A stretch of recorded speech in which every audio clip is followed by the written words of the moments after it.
1 minus 6 gives us negative 5. And here we have 1 minus 5, which gives us negative 4. So negative 4 times negative 5 equals positive 20.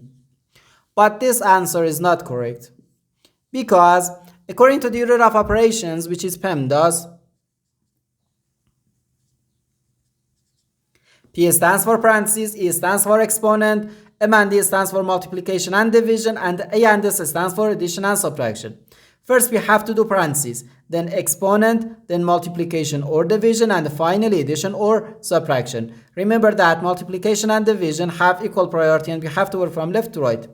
And the same applies to addition and subtraction. In this expression, we have one subtraction, one multiplication, and the one parentheses. Inside this parentheses, we have one subtraction. Here we have a multiplication because in mathematics, when a number is placed next to parentheses, it means multiplication. And we usually don't write the multiplication sign for brevity. Okay, so according to the PEMDAS, first we have to do this parentheses, then this multiplication, and finally this subtraction. If we do this subtraction before this multiplication, it is wrong.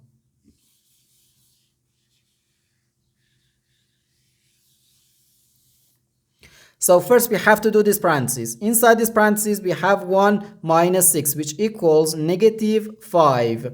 So we have 1 minus 5, then times negative 5. Now we have one subtraction and one multiplication.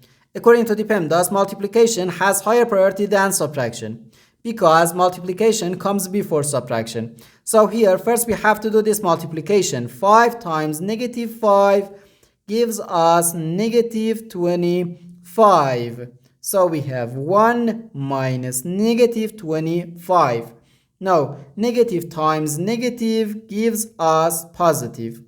So we have 1 plus 25, which equals 26. And this is our final answer to this problem. The correct answer is 26.